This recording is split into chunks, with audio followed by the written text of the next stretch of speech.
Hai lovely people, saya lagi mau berjemur nih, tapi kayaknya udah kesiangan deh. Kalian jam berapa nih? Tim yang jam 8, tim yang jam 10, atau tim berjemur yang siang hari? Jam 11, 12, jam 1? Waduh, kalau saya sih bisa gosong ya kalau berjemurnya jam segitu.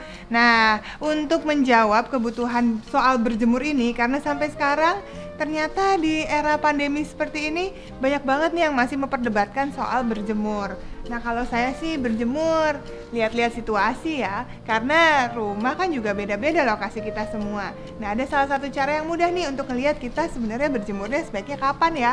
Karena kalau mataharinya udah di atas kayak gini udah trik banget buat saya nggak kuat. Wah, berjemur aja, kita neduh dulu yuk. Kita lihat dulu cara panduannya seperti apa. Yuk.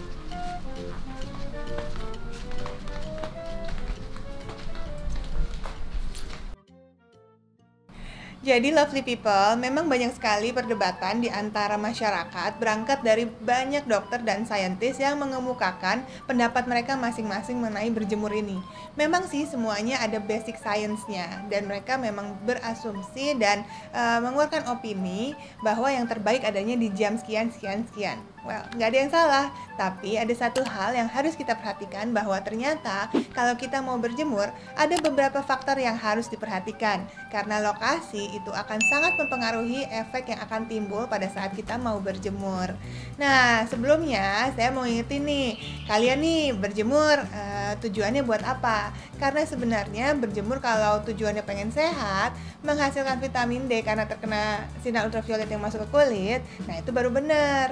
Tapi kalau ada di sini yang masih mau berjemur tujuannya untuk mengusir virus corona, well, enggak ya, kurang tepat. Jadi sebenarnya vitamin D yang muncul dari hasil kita berjemur itu adalah tujuan utamanya agar daya tahan tubuh kita bisa bekerja dengan optimal.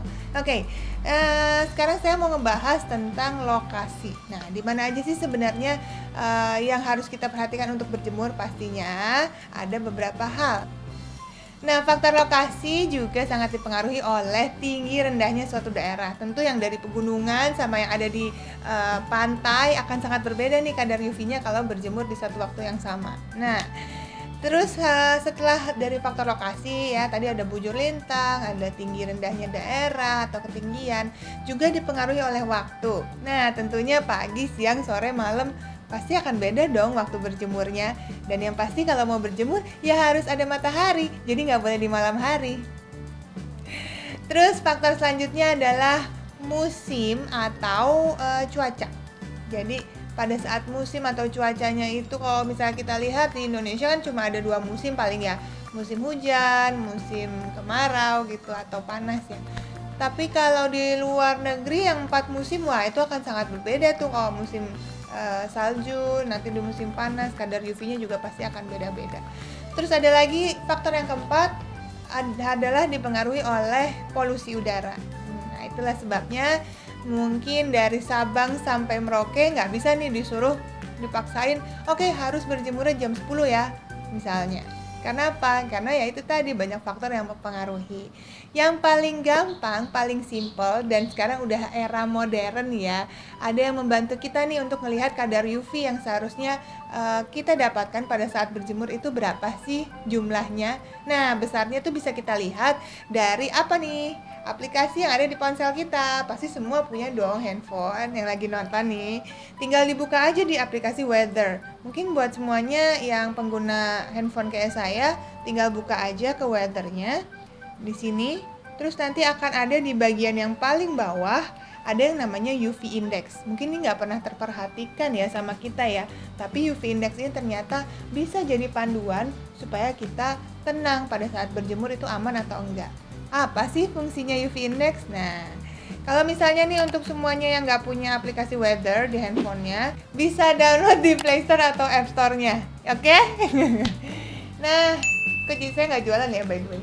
Coba saya bikin apps ya, mungkin laku kali ya sekarang. Nah, ini ada salah satu contoh UV index yang saya pakai karena ini cukup detail. Di sini ada nunjukin bahwa di jam sekarang ini saya lagi syuting sekarang, lagi ngasih tahu semua. Ternyata UV indexnya udah 13,6, which is itu gede banget, tinggi banget. UV index tuh sebenarnya harusnya berapa sih? Nah, ini saya tunjukin ya. Tada! Jadi UV index itu ada patokannya. Kalau UV indexnya itu low, itu 0 sampai 2.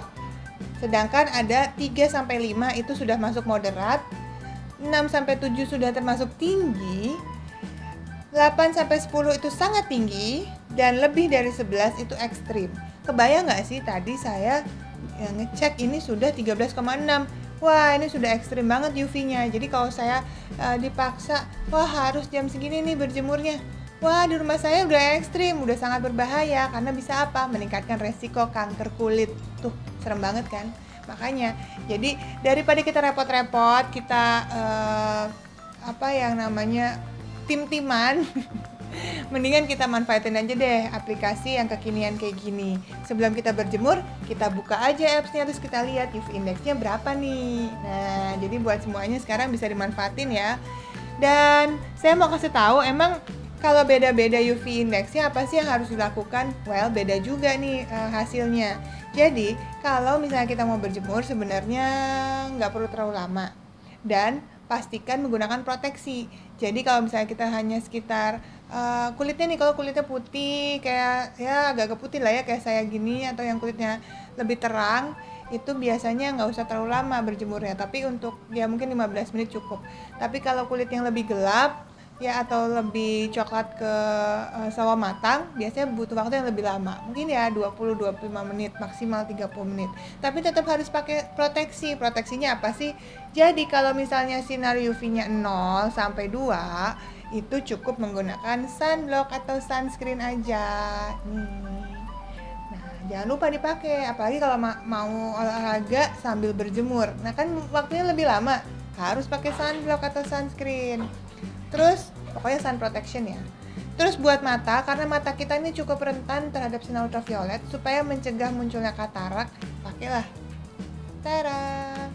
kacamata hitam. Makanya kalau lihat bayi-bayi berjemur, ya kan, itu suka dipakein kacamata hitam atau matanya ditutupin, fungsinya buat itu. Melindungi mata dari sinar ultraviolet. Selain itu, kalau misalnya UV index-nya itu udah 3 sampai 5. Wah, udah butuh proteksi lebih lagi. Misalnya, pakai topi kalau mau sambil olahraga. Nah, kalau misalnya masih mau berpergian keluar misalnya, wah saya mau pergi agak jauh gitu ya. Wah, harus pakai payung juga. Jadi, proteksinya udah butuh yang lebih lagi. Tuh, payung. Terus, habis itu kalau misalnya UV indexnya 6 sampai 7, itu berarti sudah harus pakai pakaian yang ada proteksi anti UV-nya. Tahu nggak nih? Jangan-jangan pada nggak tahu nih kalau baju ada juga anti UV-nya. Banyak, terutama biasanya ada di baju berenang. Nah, ini kalau kita lihat di sini, ini ada UV protection-nya. Tuh, mantap.